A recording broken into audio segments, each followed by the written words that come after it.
chào các bạn nhỏ, và hôm nay thì có một quyển sách muốn giới thiệu với các em nữa nè. Ở bên trong có rất là nhiều búp bê mini luôn nè, và được mặc những bộ đồ rất là dễ thương. Trang tiếp theo chúng ta có những cái đầm cũng rất là dễ thương nè, với những cái nơ ở đằng giữa nè, và cái đầm này thì có màu xanh và màu hồng kết hợp với nhau nè. Còn trên bên này chúng ta có những phụ kiện tóc rất là dễ thương nè, và một cái băng đô tai thỏ cũng dễ thương không kém, đúng không nè? Bên này thì chúng ta có hai cái mũ rất là xinh, cùng với túi xách nữa nè, và cả đôi giày nữa.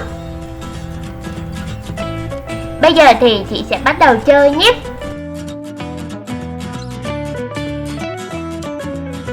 Đầu tiên thì chị sẽ lựa chọn một cô búp bê mini nhé, và sau đó chúng ta sẽ tìm cái đầm giống nè.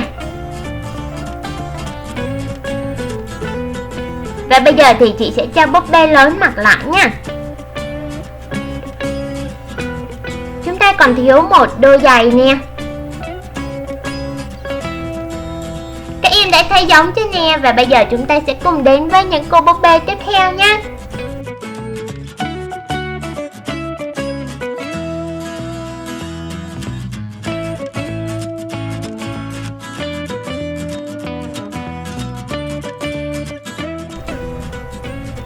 Các em nhớ là đừng quên lấy túi nữa nha.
Quyển sách lần này cực kỳ dễ thương luôn, đúng không nè? Và bây giờ thì chúng ta sẽ cùng nhau bắt đầu làm quyển sách này thôi.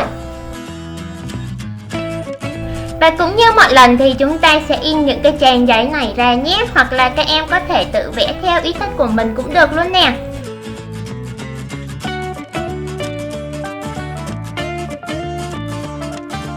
Và bây giờ thì chị sẽ cắt ra trước nhé. Chúng ta sẽ cắt theo những cái hình chữ nhật nè.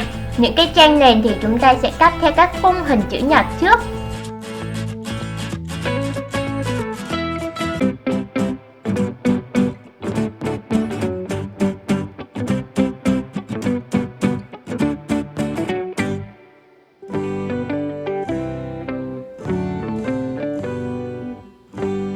Còn đối với những trang giống như vậy thì chúng ta sẽ cắt tất cả các chi tiết này ra nhé.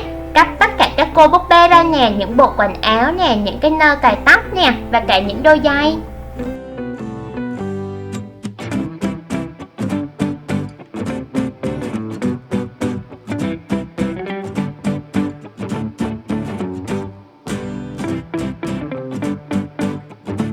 Và đây là thành quả sau khi chị đã cắt xong rồi nè.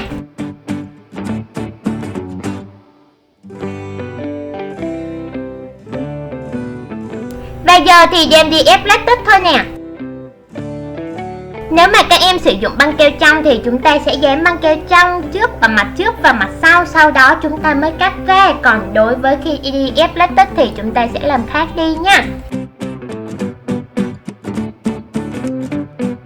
Và đây là sau khi chị đã ép xong nè. Ép xong rồi chúng ta sẽ tiếp tục sử dụng kéo cắt tất cả ra lại thêm một lần nữa nha. là đơn giản thôi đúng không nè? Nếu các em sử dụng băng keo trong thì chúng ta chỉ phải cắt một lần thôi. Và giờ thì chị sẽ dán hai cái trang nền này lại với nhau bằng cách sử dụng hồ khô nhé, hoặc là sử dụng băng keo hai mặt nếu như các em có nè.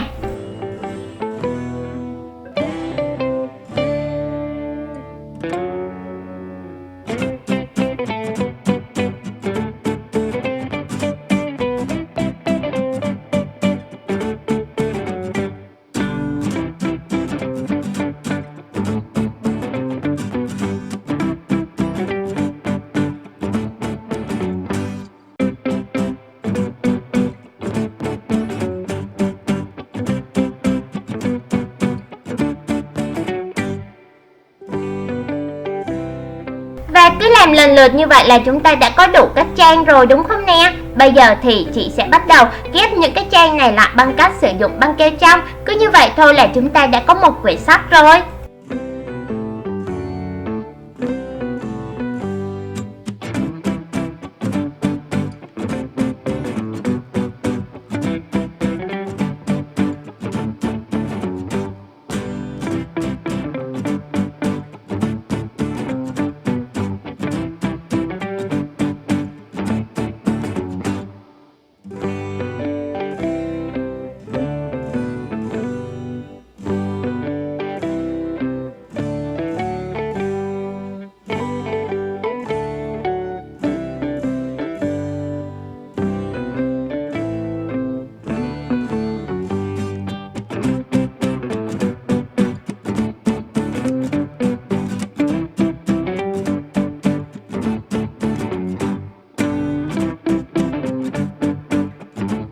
Và để dán những cái này thì chúng ta sẽ sử dụng băng keo hai mặt nhé.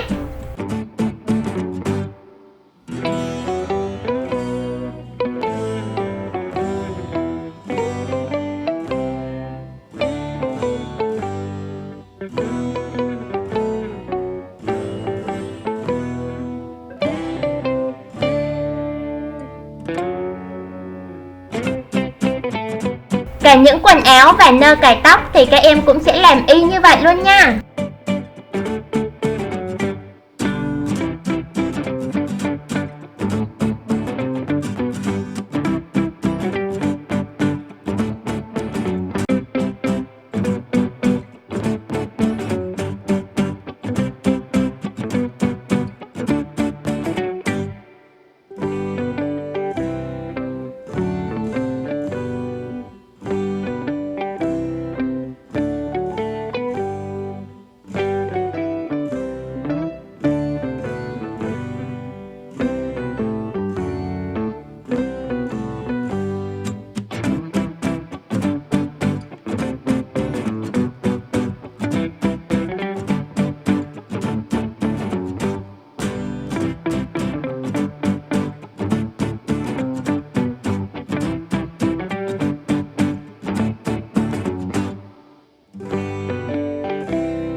Vậy là chị đã hoàn thành xong quyển sách hình dáng quần áo búp bê rồi nè.